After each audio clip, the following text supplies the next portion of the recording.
एक सास बहू को बहुत झगड़ा करने की आदत थी, हर दिन झगड़ा करती रहती थी। तो वो जो भाई था उसका नाम था टप्पू, और टप्पू बेचारा धंधा से बेचारा घर पे आता था तो ये सास बहू का झगड़ा चलता ही रहता था। और हमारे जो गुजराती में कहते कि होली प्रगटावी जोई, और कभी कभी वो टप्पू बेचारा आता था तो अभी होली को प्रकट करने की शुरुआत होती थी सास बहू में। कभी कभी वो होली प्रकट हो गई होती है, बीच में पहुंची होती है, और कभी कभी तो क्या होता है कि खत्म होने के लिए आई है, होली जल गई होती है, धुआं निकलता है केवल। टप्पू आता है घर पे तो हर दिन एक तो धंधा में वो उब गया होता है, फिर जब घर आता है तो परेशान ही परेशान हो जाता है। तो एक दिन नजदीक के गांव में रामायण की कथा चल रही थी, तो टप्पू ने सोचा कि भाई ये सास बहू को दोनों को, मेरी पत्नी को और मेरी माँ को उधर कथा में ले जाओ, और रामायण की कथा सुन के जैसे सीता जी और कौशल्या जी रहते थे मिलजुल के, वैसे ही इनको भी कुछ प्रेरणा मिल जाए तो मैं सुख चैन से रह सकूं। तो टप्पू बेचारा अपनी बहू, पत्नी और अपनी माँ को लेके कथा में गया और प्रथम पंक्ति में ही बैठा, प्रथम पंक्ति में ही बैठ गया। तो कथा चल रही थी, थोड़ी देर कथा सुनी, बाद में वक्ता ने पूछा कि भाई जिस जिसको स्वर्ग में जाना है वो अपना हाथ ऊपर उठाए। तो सारी सभा ने हाथ ऐसे ही ऊपर उठाए। टप्पू की पत्नी ने भी हाथ ऊपर किया, टप्पू की मां ने भी हाथ उठा के ऊपर किया। टप्पू ने हाथ ऊपर नहीं किया, उसने नहीं उठाया।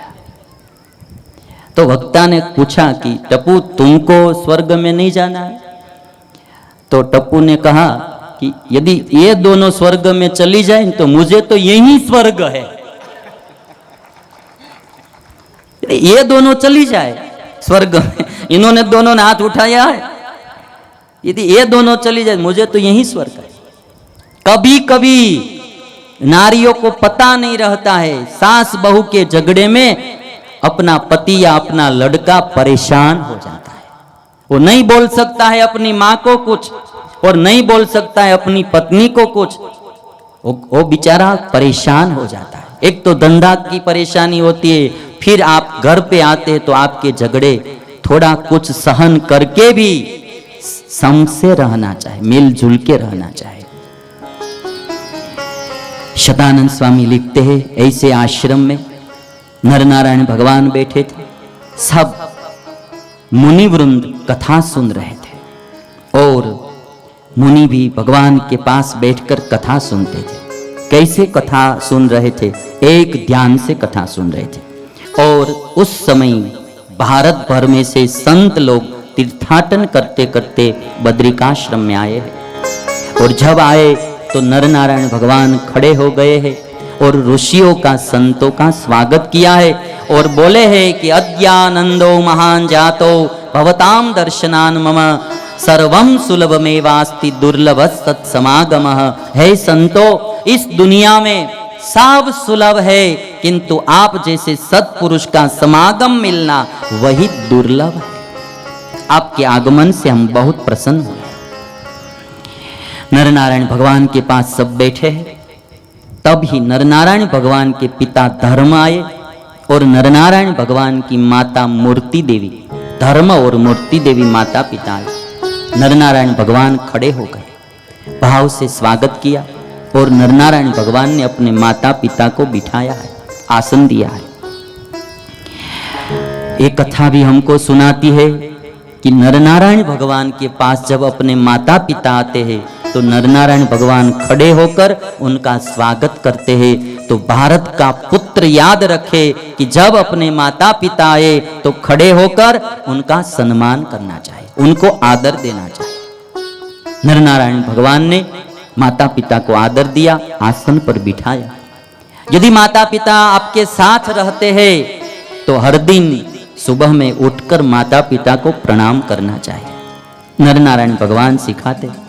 ऋषि मुनियों सब आए हैं और ऋषि मुनि सब बैठे हैं, सब कथा सुन रहे हैं, और ऋषि मुनि तब कहते हैं प्रभु से कि हे प्रभु, भारत भर में आज इतना अधर्म बढ़ गया है, इतना पाप हो रहा है, चोरी हो रही है, लूट हो रही है, अनीति हो रही है, खाद्य चीजों में भी मिलावट हो रही है, अच्छी चीज दिखाकर घटिया चीज दुकानदार दे रहे हैं, जहां देखो वहां छल कपट दगाबाजी और स्वार्थ ही स्वार्थ छा गया है, सर्वत्र पाप ही पाप हो रहा है। और तब नर नारायण भगवान ने कहा कि आप शांति से बैठो, अब जरूर मैं पृथ्वी पर अवतार लूंगा और ये अधर्म को मिटाऊंगा। और नर नारायण भगवान के दर्शन करके सब संत लोग बैठे हैं और भगवान की मूर्ति का ऐसे दर्शन कर रहे हैं। हमारे शतानंद स्वामी ने भी लिखा और आधारानंद स्वामी ने भी लिखा कि संतों भगवान का ऐसे दर्शन कर रहे थे कि मानो कि वो आंख से भगवान को पी लेंगे, ऐसे ही भाव से भगवान का दर्शन कर रहे थे। और तब ही सब कथा में संलग्न थे। उसी समय वहां केदारनाथ कैलाश पर से दुर्वासा ऋषि आए और सभा के पीछे खड़े रहे। सब कथा सुनने में मग्न थे, किसी का ध्यान नहीं था। दुर्वासा ऋषि को लगा कि आज मैं आया हूं कैलाश से और कोई मेरा सम्मान नहीं कर रहा है, इसलिए जरूर ये सब पाखंडी बन गए हैं, सत्य मार्ग को चूक गए हैं, इसलिए मैं इनको श्राप दूंगा।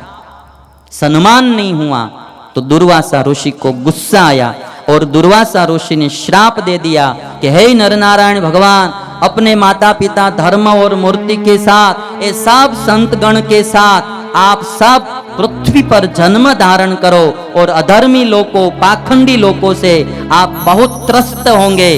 ऐसा श्राप दुर्वासा ऋषि ने दे दिया।